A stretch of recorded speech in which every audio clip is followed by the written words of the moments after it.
Gabor Mate is a renowned doctor and expert on trauma. He's also Jewish and was born during the Holocaust in Nazi-occupied Hungary. Mate now lives in Canada, and he has been interviewed by Piers Morgan. I used to be a Zionist. As you mentioned, I'm a Holocaust survivor. Zionism was very important for me as a salvation of the Jewish people, until I found out that the state was founded based on the extirpation, the expulsion, and multiple massacres of the local population. And that's not historically controversial. So I'm taking a longer view of this. And I'm saying that the present situation cannot be understood without looking at the historical context, and nor can we move forward if the present occupation and the suppression of the Palestinians continue. So Sharon, your previous guest, talked about the fragile coexistence. There was no coexistence. There was oppression, periodic massacres, land occupation, in the West Bank, the continuous expulsion of the population from their homes. I visited the occupied territories 3 times now. The first time, back during the first Intifada, Piers, I cried every day out for 2 weeks at what I saw. So this cannot go on. And I saw the news about the Elgin marbles being returned, and how you changed your mind about that. Well, how about returning the land that's been stolen from the Palestinians? I'm not talking about the state of Israel. I'm not talking about 1948. I'm talking about since 67 and what's going on right now. So there's got to be some stop to what's going on, and that's how I understand it. This is for the sake of both Israelis and Palestinians. He just talked with such authority and compassion there. I mean, you know, he's famously a psychologist who's an expert in trauma, right? He knows how to talk about these things. Just sort of speaking with that deep compassion, I think, was incredibly disarming for Piers Morgan. I thought actually quite moving listening to that. Let's take a look at another part of that debate. I completely agree with you. This is a never-ending cycle. I guess from the Israelis' point of view, what happened on October the 7th was on such a gigantically horrific scale. I do get a sense that Israel is in a collective sense of trauma, and that they are determined that Hamas should not be allowed to perpetrate such a massacre again. And they are on record, Hamas, just 2 weeks ago, their spokesman are saying they would do it again and again and again if they can. So that represents a clear existential threat to the security of people in Israel. So I guess my question for you is, what should Israel's response be? Everyone is increasingly concerned about what is going on in Gaza. Clearly, the loss of civilian life is on a catastrophic scale. Nobody thinks this is right, but at the same time, I think many would share my view that Israel has a right to defend itself. The question is, how do they do that appropriately? And how do they get rid of Hamas, if indeed you think they should get rid of Hamas? Well, you're raising many questions, and many fair questions. Now, look, I live in Canada, where this country was founded on the suppression and the erasure of the indigenous population and the utter denial of their narrative. And in Canada, for example, there are horrendous residential schools where a few decades ago, if a native child spoke their tribal language, they'd have a pin stuck in their tongue. Now, most Canadians are not aware of that history. Most Israelis are not aware of the history of what the Palestinians have suffered. They don't know that in 1948, there were multiple massacres of large numbers of people by Israeli forces. They don't know the history, the subjective experience of the Palestinians. And in the absence of that knowledge, October 7th would just strike them as another horrific anti-Semitic event. I understand the desire for defense and certainly even the desire for revenge, but that's in the absence of knowing what the Palestinian experience has been. And the Western press, and as in all countries where the local population has been displaced, the majority of the population doesn't know the history or the subjective experience. So if you're asking me how to move forward, let's inform ourselves of the actual experience of both sides, not just one side. And I thought that was really interesting. I mean, to have the support in Israel for how they treat the Palestinians, I mean, you've either got to have a deep hatred or a deep ignorance, I think. And, I mean, I assume it differs depending on who you're talking to, but I was talking to Andrew Feinstein yesterday, in fact, really clever guy, Jewish guy from South Africa. And we were talking about the differences between apartheid South Africa and Israel-Palestine now.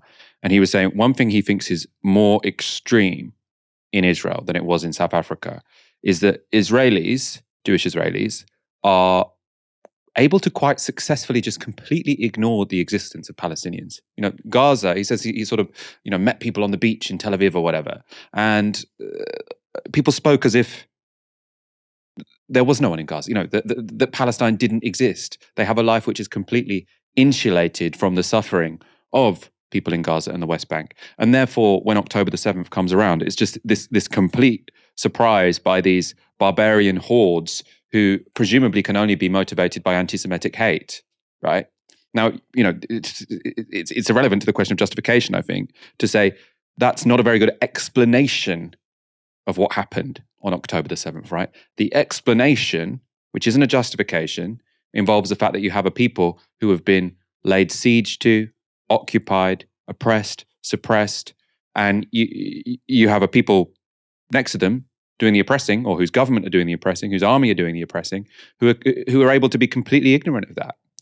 And I think Gabor Mate sort of talking about the value of just knowledge and understanding, right? Learning about this, which also is a good thing to do as a guest, right? Because often what will happen is this host will be trying to ask, what's your solution? What do you think the policy outcome should be? And he's like, look, I'm just here to say maybe we should understand everyone involved here, and maybe that will help, right? It might not solve the goddamn problem, but it can't hurt, can it, to bring about some understanding? I mean, it can hurt Israel or the Israeli government ambition to have a greater Israel, because obviously if people understand more the situation of the Palestinians, they are going to be less accepting of the genocidal war that Israel are currently mounting.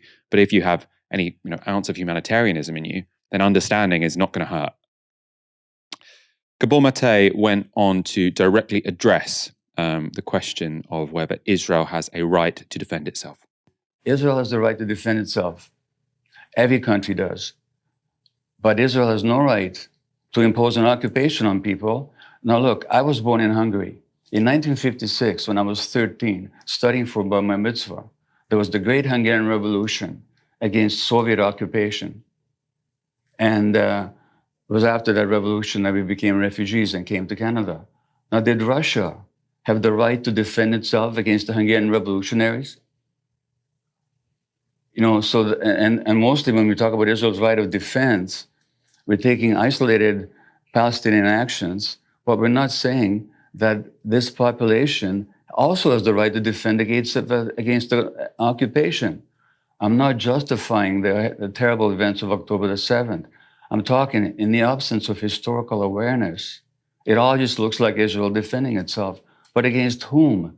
Against the population that has been massacring in a number of thousands for 80 years and taking their lands and destroying their homes and jailing their children and torturing them.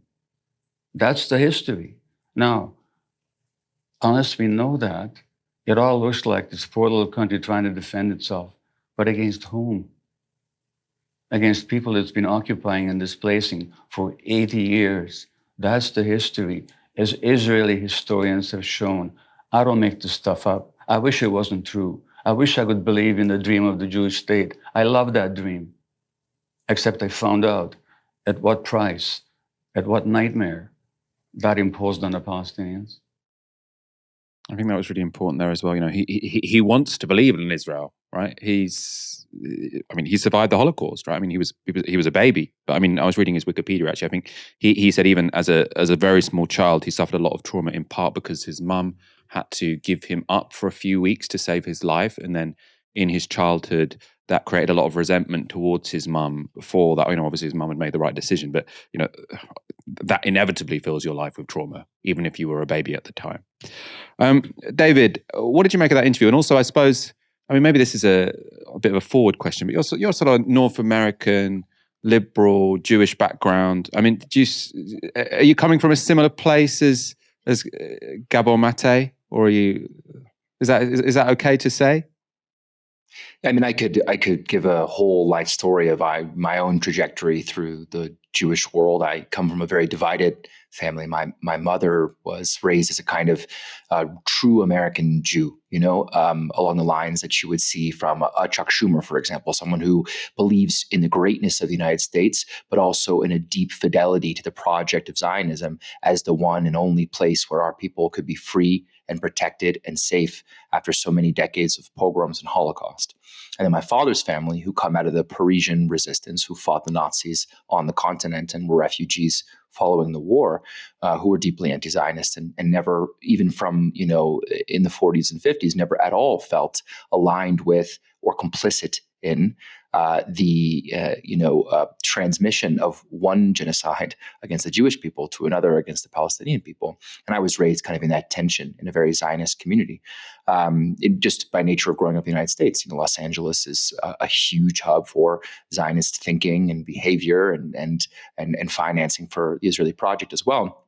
And so I think, that experience taught me that it's not just ignorance and hatred, as you said before, Michael. It's also a genuine kind of fear. The Zionist mind understands anti-Semitism as a kind of global virus. So when it's not just October 7th, and it's not just other moments of Palestinian violence that inform this more callous view of why it is only might that can make right for the Jewish people. It's that every terror attack in Paris or London or Madrid or Michigan or Argentina is part of the same raison d'etre of Israel. Every instance of campus anti-Semitism, every slur, every report about rising hatred of the Jewish people, every politician that is able to inflame that fear, every fear-stoking page in the Sun magazine talking about the potential exodus of Jews from Britain on account of the Labour Party's radical politics on Palestine. All of this informs that sense of fear. And we know what fear can do. We know what type of crimes fear legitimates because we all lived through the war in Iraq. We all lived through the bombing in Afghanistan that were justified on the basis of U.S. security, our security, a war that had a full and explosive mandate from the public opinion of the United States. And so I don't think that it's necessarily just, easy to, I hate this language of both sides, that we just need to sit down and promote greater understanding. Because for Israel, this isn't a conflict between Israel and Palestine. For Israel and Israelis and Zionists worldwide, this is a conflict against anti-Semitism. And they trace their view, their conviction to the regional war, right? They consider, obviously, Lebanon, they consider Syria, they consider Jordan, they consider Egypt. These are existential threats that surround the nation of Israel. Right. So I don't believe in this. I think it's easy to get caught up in a kind of Good Friday metaphor or a South African one. This isn't a question of empathy and understanding. Of course, I do believe that those will be critical to charting a path towards a peace process and a solution that provides for the free self-determination of the Palestinian people. But I think it's critical to get inside the mind of what Israel and its Zionist allies across the world are thinking. Now, the problem with that line of thinking is only that it is wrong. It is wrong to think that oppression, dispossession, and occupation are the path to safety for the Jewish people. It is wrong to think that Zionist crimes are the way to instantiate and defend the project of Israel. It is wrong to think that sending weapons, endless military support to Israel makes Jews safer across the world. It is wrong to think that exploding the United Nations in the name of Israeli and Jewish exception is the way to defend the Jewish people. That's the problem. The problem isn't necessarily that Israelis hate Palestinians. I'm certain that a huge, overwhelming proportion do. It's not only that Israelis are ignorant of the Palestinian plight, although Michael, I'm sure you're right that an overwhelming percentage of Israelis are able to live because of Iron Dome and the expansive occupation at the frontiers of the Zionist project in that blissful ignorance. But it is also that deeply rooted fear And until we can address that logic, that faulty logic, that might will make right. This is the logic that's often cited by Netanyahu, that the weak will crumble, and it's only if Israel defends itself, right? And it's critical for us to deconstruct and dismantle that notion of defense. It's only going to be by proving that Zionism is not the greatest source of safety for the Jewish people, but rather it's the greatest threat to the Jewish people and our safety across the world. It's only by making that case visible and clear that we can dismantle the logic that I think informs the Zionist project from the late 19th century through its present incarnation today. I mean, I suppose, this is a big topic, but it's come up a few times with you and also Barnaby on the show, sort of making a similar argument. And if I was a Zionist Jew, I would respond by saying, what's your evidence? The threat to Jews throughout most of history has had nothing to do with Zionism, right? Why would it be the case that post 1945, the Jews could have had a perfectly peaceful, brilliant existence if only they hadn't created Israel? The experience they just had was of the Holocaust, where 6 million Jews were killed because, not that they were weak, but because they didn't have any means to successfully resist that. So I can see why, after the Holocaust, sort of the Zionist argument that unless you have your own state, you are going to be vulnerable was persuasive. So, how do you respond to that argument? I'm sure you've spent much of your life having this conversation. So this is more to get you to inform me how this conversation plays out. But how do you respond to that point? Well, I think it requires us to look at the birth of the Jewish nation and get behind the kind of cynicism of what this actually was, right? This was not about responding to the logic of Jewish safety and self-determination. This was about resisting Jewish immigration to places like Britain and the United States that closed their doors to my family, which is the reason why my father's family had to flee eventually from France to Switzerland out to Australia. Now, without overstating or understating the extent to which anti-Semitism remains a very real and virulent strand of social politics that goes around the world, I think we have to take seriously the ways in which Zionism both informs that anti-Semitism around the world, and the number of crimes that are committed with the Star of David, our holiest religious symbol, over the bodies of dead Palestinians. That doesn't make me feel safe. But also, being from the diaspora, having family in places like Australia, places like the United Kingdom, growing up in California, a place that felt very safe for Jews. These are big Zionist communities. There's a certain irony of Chuck Schumer from New York saying the only place Jews can be safe is in Israel, where, you're talking from the United States. Aren't we defending the liberal democratic values of those countries where Jews reside? Isn't that also part of this project, right? As opposed to investing in a war machine that's done in the name of Jewish identity, right? And to totally counterproductive ends.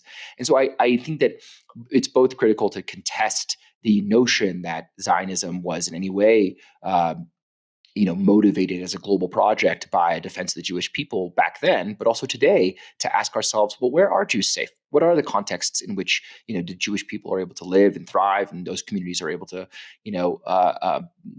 coexist with others? And the answer is not in Israel, right? Otherwise, it wouldn't require Israel to be to be so bloodthirsty, to be so discriminatory, to be so to have created this apartheid, right, in the name of their defense, to double down in increasing crimes and complicity with settler violence at their borders, to go drifting further, inexorably drifting further to their fascist right until they have a cabinet composed of people who openly identify as homophobic fascists, right? So to me, part of it is understanding that internal logic that is kind of a centrifuge of a fascist centrifuge in the Zionist advance, or the internal logic of the Zionist project in Israel, but also looking at what are the components of a sort of, you could call it a democratic or liberal society, but a pluralist society in which Jews have been able to live and thrive all around the world. And so to point our finger at Israel and say, this is the only place that Jews are safe and thriving, when clearly Jews in Israel feel more embattled today than they ever have. Right? So even on its face, that logic doesn't make sense to me. But as a Jew who grew up, in other parts around the world, a very happy, Jew who grew up, able to have conversations about what is our past, what is our present, what is our future. I don't accept the argument that Israel is what keeps us safe. I feel much more threatened by what Israel is doing in terms of poisoning the well of the world's view of the Jewish people.